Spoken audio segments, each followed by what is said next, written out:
In the movie John Wick 3, Keanu Reeves plays John Wick, who is accompanied by his pit bull, but remains unnamed throughout the scene.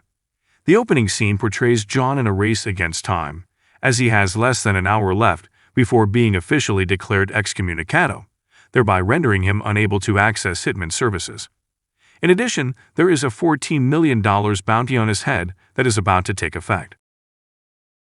John heads to the New York Public Library, where he locates a book with hidden marker coins and a crucifix necklace after seeking assistance from a librarian. However, his efforts are interrupted by Ernest, a lone hitman played by Boban Marjanovic, who attempts to take John down. The two men engage in a brawl amidst the bookshelves, and John eventually gets the upper hand by using a heavy book to dislocate Ernest's jaw and then snap his neck.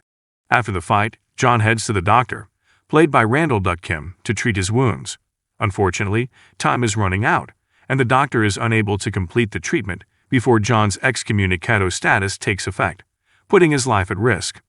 John decides to finish the stitching himself, but before he leaves, the doctor advises him to shoot him in certain areas to create the illusion that John forced him to provide medical assistance. After leaving the doctor's place, John flees through Chinatown but is soon pursued by a gang. They eventually end up in a warehouse, where they engage in a brutal fight. Despite being outnumbered, John manages to swiftly dispatch all the attackers by throwing nods at them, and finally killing the leader by hurling an axe into his head. As he continues his desperate escape, John manages to catch a horse, which he uses as a weapon against some of the pursuing thugs. Afterward, he mounts the horse and gallops through the city streets. When John finally reaches his destination, a theater, he presents the crucifix necklace to gain entry. Here he meets with the director, played by Angelica Houston, a member of the High Table who has known John since his youth. Interestingly, she refers to him as Jardani, revealing his real name as Jardani Jovanovich. John hands over the crucifix necklace to the director, which will allow him to travel safely outside of New York City. A member of the High Table, the adjudicator played by Asia Kate Dillon, arrives at the Continental to address the recent rule-breaking by John within the hotel. Upon meeting with Winston, portrayed by Ian McShane, the adjudicator reminds him that he allowed John a 1-hour head start before his contract came into effect, and thus he has been given 1 week to resign as the manager of the Continental.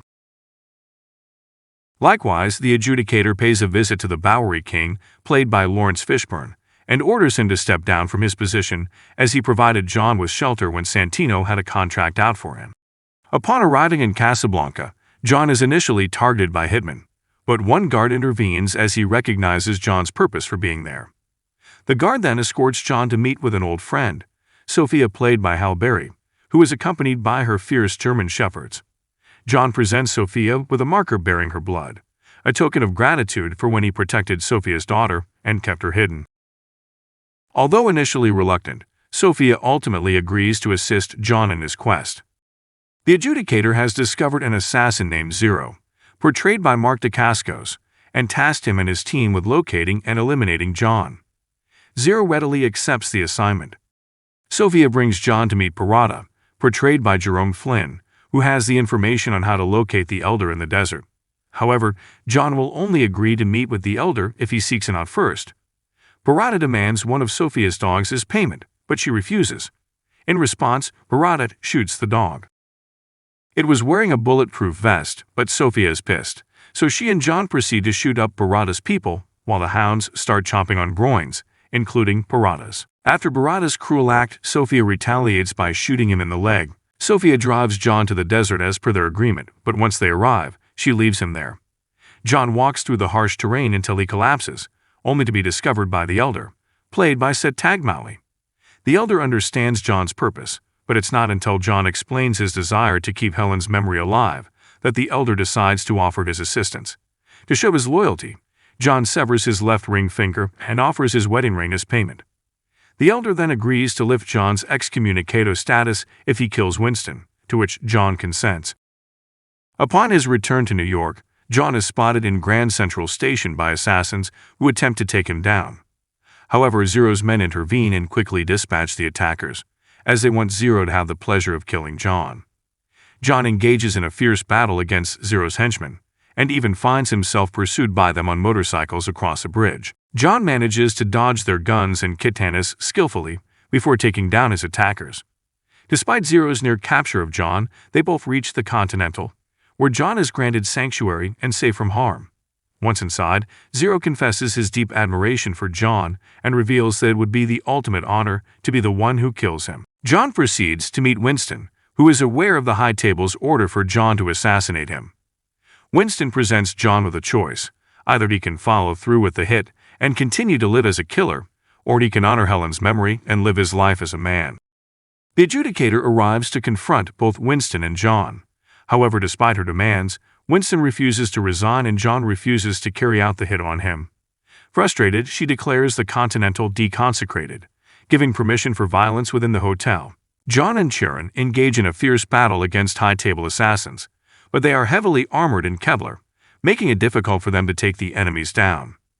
Winston then equips them with armor-piercing rounds, resulting in brutal and explosive confrontations, with heads exploding and bodies filled with bullet holes.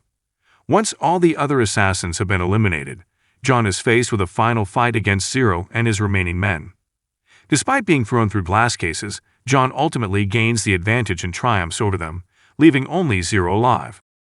John and Zero engage in a fierce and intense sword fight, but in the end, John emerges as the victor, ultimately overpowering Zero and impaling him with his own sword. Despite his defeat, Zero remains steadfast in his admiration for John, believing it to be an honor to be killed by his hand. With morning light breaking, the adjudicator proposes a meeting with Winston on the rooftop of the Continental. There, she offers Winston a deal. He can remain at the hotel, but only if he hands over John. To everyone's surprise, Winston appears to comply by shooting John repeatedly, causing him to plummet off the roof. The adjudicator then declares the hotel reconsecrated and prepares to depart. However, as she makes her way out via the alley, she realizes that John's body is missing. She informs Winston, and they both realize that John is still a threat that needs to be dealt with. TikTok Man, played by Jason Mantzoukas, finds John and brings him to Bowery King's hideout. Seeing John's condition, Bowery King expresses his anger towards the High Table and asks John if he shares his sentiments, to which John replies affirmatively. The two agree to join forces against the High Table.